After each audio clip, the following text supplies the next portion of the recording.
Okay, pag-usapan natin to. Paano kung may isang tao na nagsasabing direkta siyang kinakausap ng Diyos? Ngayon, sisilipin natin ang mundo ni Narciso o Lalo. Ang goal natin dito ay hindi para manghusga ha, kundi para subukang unawain ano ba talaga yung mga mensahe niya at paano nito nabubuo ang isang buong pananaw tungkol sa panahon natin ngayon. Ayan, walang paligoy-ligoy, di ba? Ganyan ka diretsyo. Ito yung pinakasentro ng mensahe ni Olalo.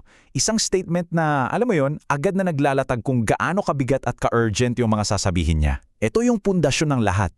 Malapit na raw ang paghuhukom. Sige, himayin natin. Kasi bago pa man natin maintindihan yung mismong mensahe, kailangan muna nating kilalanin yung mensahero at kung paano niya nakikita ang sarili niya sa buong kwentong ito. So, ipinaliwanag niya na itong calling, hindi raw ito isang permanenteng titulo. Para daw itong isang direct line, isang hotline kumbaga, na binubuksan lang ng Diyos kapag may kailangang sabihin. So, hindi siya yung parating naka-duty, kundi on-call para sa mga sinasabi niyan banal na mensahe.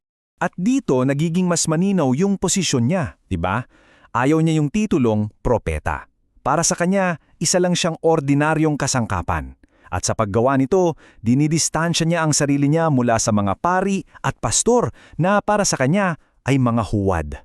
Ang punto niya, siya ay isang purong channel lang. Walang dagdag, walang bawas, walang sariling agenda. Kung yung pagiging calling ang kanyang pagpapakilala, ito na yung pinakapuso ng kanyang mensahe. Isang sobrang detalyado at medyo apokaliptiko na pangitahin na sinasabi niyang natanggap niya sa isang specific na araw. At ito raw ang nagpapabago sa lahat. Grabe, yung kwento niya parang pelikula. Nagsimula daw sa isang bangungot, isang bumabagsak na eroplano. Tapos bigla siyang lagising, nasa isang barko na tila nasa gitna na ng katapusan ng mundo. At yung pinaka-chilling na part, isang kapitan na matagal nang patay. Isipin niyo yun, ang biglang sumulpot sa barko. Para kay Olalo, isa lang ang ibig sabihin nun. Nagsimula na ang paghuhukom. Ito yung unang malaking sakuna sa loob ng vision niya. Inilarawan niya yung gulo, yung panik ng mga tao hanggang yung barko ay parang laruan na tinatapon ng hangin papunta sa lupa.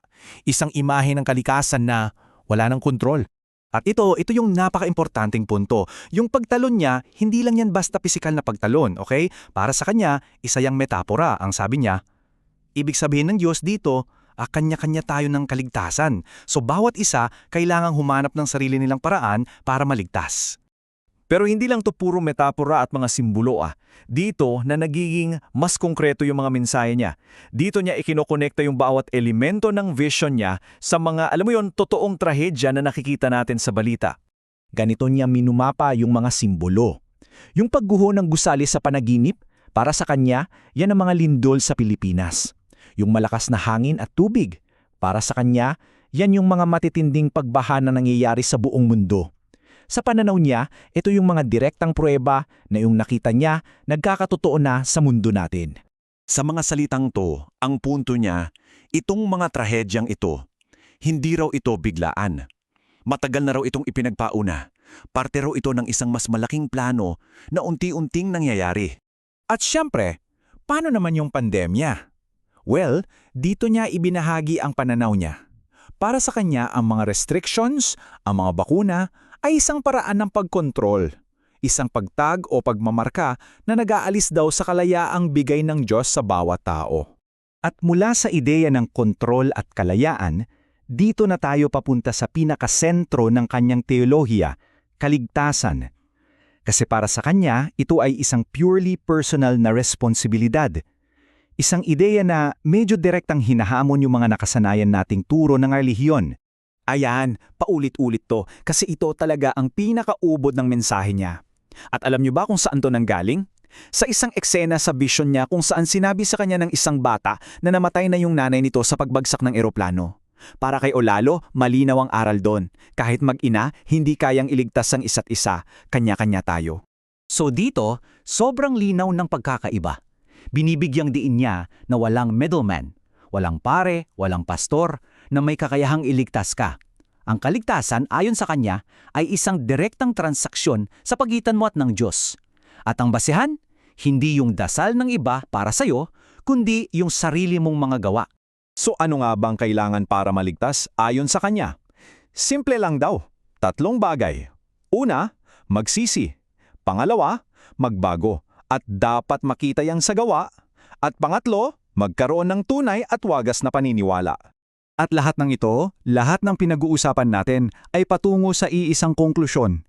Isang huling panawagan bilang paghahanda sa wakas na sinasabi niyang napipinto na. At ito na yung kasukdulan ng vision niya, ang pagbabalik ng mga patay. Para sa kanya, hindi na to metapora. Literal na tanda raw ito na nagsimula na ang panahon ng paghuhukom. Kaya para sa kanya, klaro yung sequence of events. Ang mga trahedya ngayon, nasa stage pa lang tayo ng babala. Ang susunod, at ito yung mahalaga, ay ang paglilinis na isang personal na gawain bago dumating yung pinakahuling yugto, ang paghuhukom. Itong quote na to, dito mo mararamdaman yung urgency ng mensahe niya.